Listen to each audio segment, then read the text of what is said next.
Drugs लेता रहा तो कुछ नहीं होने वाला। तो समय रहते सुधार गए तो बहुत बड़ी। अगर समय ने सुधारना शुरू किया ना तब आप सुधरने काबिल नहीं रहो। यही रहेंगे, क्लास में ही रहेंगे। ऐसा नहीं है कि बॉडी आपकी यही रहे और आप किसी दूसरे प्लेनेट पे चले जाए, है ना। कोशिश करना कि कोई यहीं पर कुछ पल के लिए रहना, ज़्यादा समय नहीं लेंगे, है ना। तो मेरा नाम है शिवा, मैं यूपी का रहने वाला हूँ, अयोध्या से हूँ। पिछले 1 साल से यात्रा पर पूरा भारत घूमने निकला, वो भी अकेले। तो यात्रा का उद्देश्य क्या है भाई? भारत यात्रा करने कोई तो मकसद होगा। तो यात्रा का उद्देश्य है हमारा सेफ सॉइल, मिट्टी को बचाने के लिए, सेफ इन्वायरमेंट। क्योंकि आप सभी को पता है कि हमारी देश की मिट्टी लगातार बंजर होती जा रही है। वजह है नए नए तरीके के केमिकल्स यूज हो रहे हैं। अगर इसी प्रकार उसमें केमिकल्स यूज होते रहेंगे और केमिकल्स करता क्या है, सबसे पहले तो मिट्टी को जो है रेत में कन्वर्ट करता है। और ऐसे ही चलता रहा तो आने वाले 2045-50 तक आप देखने को पाओगे कि ऐसे कई राज्य होंगे जो भूखे पेट सो रहे होंगे, भूखे पेट रहना होगा। ऐसे भी अभी भी अवस्था ऐसी है कि कई राज्यों पर पानी की दिक्कत है, खाने की दिक्कत है। हम सब लकी हैं कि वो सब सिचुएशन अभी नहीं है, लेकिन आ सकती है क्योंकि हमारी जो सॉइल है, मिट्टी है, वो 50% खराब हो चुकी है। तो उसको बचाने का हम प्रयास कर रहे हैं। इसलिए अभी तक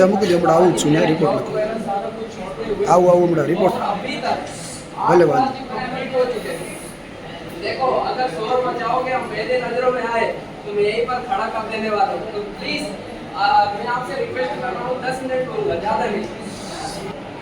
सॉइल को हम कैसे बचा सकते हैं, हमारे खेतों की मिट्टी कैसे बचा सकते हैं? बचाने का एक ही तरीका, ऑर्गेनिक खेती अगर हम करेंगे तो वापस बच सकती है खेती।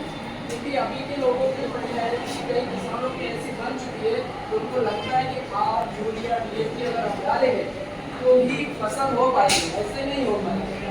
तो अगर मेरा काम क्या होता है, मैं अलग अलग राज्यों के किसानों से मिलता हूँ। अभी आप सुन पा रहे हो क्या? तो हम किसानों से मिल रहे होते हैं और कैसे करना है। आप लोग शोर मचाएंगे तो आवाज नहीं पहुंच पाएगी। कैसे ऑर्गेनिक खेती करना है वो सारा कुछ हम उनको बता रहे होते हैं। बहुत से ऐसे किसान हैं जो पहले से कर भी रहे हैं और कई ऐसे किसान भाई मिलते भी हैं जिनको नहीं पता है, तो वो सारा उसको गाइड कर रहे हैं।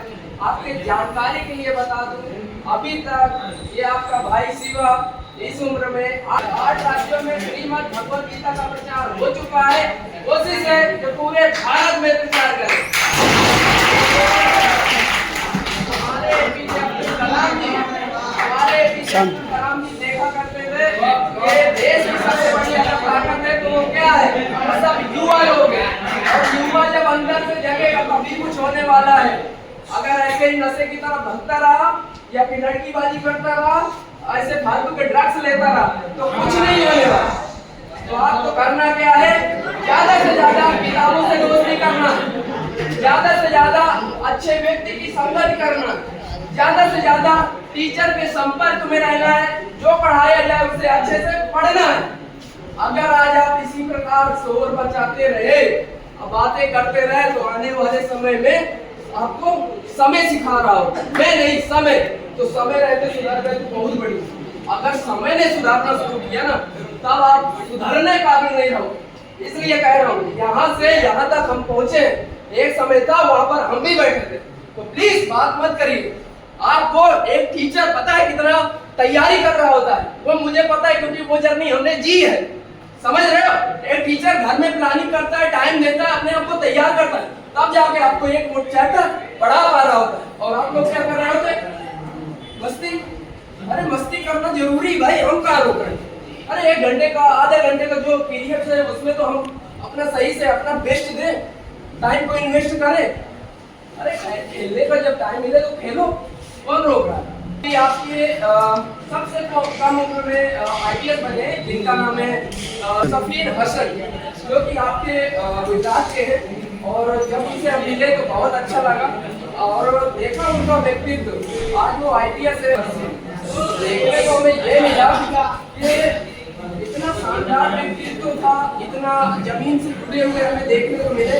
और उनकी जब बैकग्राउंड की जो स्टोरी थी वो जब हमें जानने को मिला तो बहुत अच्छा अच्छा लगा कि पता चला उनकी माँ जी क्या कर रही होती थी, शादियों में खाना बनाती थी, उनके पिताजी इलेक्ट्रीशियन का काम कर रहे होते, उनके पास कोचिंग तक करने के लिए पैसे नहीं थे, समझ रहे। फिर क्या हुआ, उनका जुनून, उनका ये हौसला, आत्मविश्वास, विल पावर देखते हुए गुजरात के ही लोगों ने मदद किया, और आज जो आईपीएस है उनके लिए 20 शानदार ताली होनी चाहिए।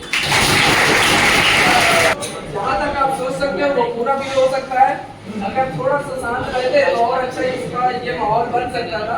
मेरे बड़े भैया हैं, मैं उनसे सीखता हूँ कि मतलब वो हर साल जो है अपने जन्मदिन पर पेड़ लगाया करते हैं, तो यही चीज मैंने अपने लाइफ में भी अपनाई है। मैं भी पेड़ लगाता हूँ हर साल अपने जन्मदिन पर, और छोटी बड़ी मदद भी करता हूँ जैसा जो सेवा भाव हो पाता है लोगों के प्रति। तो आप सभी से भी निवेदन है, जन्मदिन हो या शुभ मंगल कोई भी कार्य हो, तो कोशिश कीजिए इसी बहाने से एक पेड़ लगाइए। और पेड़ को लगाना ही नहीं, उसकी देखभाल भी करना है, सेवा करना है, क्योंकि ये जो नेचर है, ये पेड़ है, ये धरती है, ये सॉइल है, ये सब हमारी सबसे अच्छी मित्र है, क्योंकि यही से हमारा जीवन होता है शुरू, है ना। अगर ये नहीं तो हम नहीं, तो हमें जो है बचाना होगा अपने पर्यावरण को, अपने नेचर को। तो पेड़ जरूर से जरूर लगाइएगा। और सॉइल के बारे में अगर आप मेरी मदद करना चाहते हो तो सॉइल के बारे में आप बातें करिए, आपस में बात करिए, अपने परिवार में, अपने रिश्तेदारों से। इससे क्या होगा, एक जागरूकता फैलेगी, समझ रहे। बाकी अगर आप जो लोग ऑनलाइन यूट्यूब वगैरह इसका कुछ चलाते हो, तो आप वहाँ पर शिवा त्रिलोचन 2025 किसी भी सोशल मीडिया प्लेटफॉर्म पर आप सर्च करेंगे तो वीडियोज आ जाएंगे। वहाँ पर आप घर बैठे पूरे भारत की यात्रा पर कैसे हम यात्रा कर रहे होते हैं वो सारे कुछ सीख पाओगे। काफी कुछ वहाँ आपको सीखने को मिलेगा। ये प्रिंसिपल सर ने भी समय दिया हमें आपसे बात करने के लिए, तो आप सभी ने मौका दिया, साथ साथ अपना कीमती समय दिया, उसके लिए मैं बहुत बहुत धन्यवाद करता हूँ। और ढेरों सारी शुभकामनाएं देता हूँ कि आने वाला समय आपका जो है उज्जवल भविष्य हो।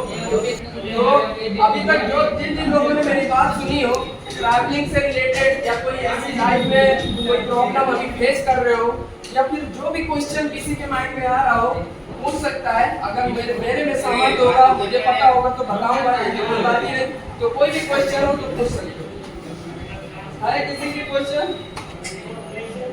नहीं।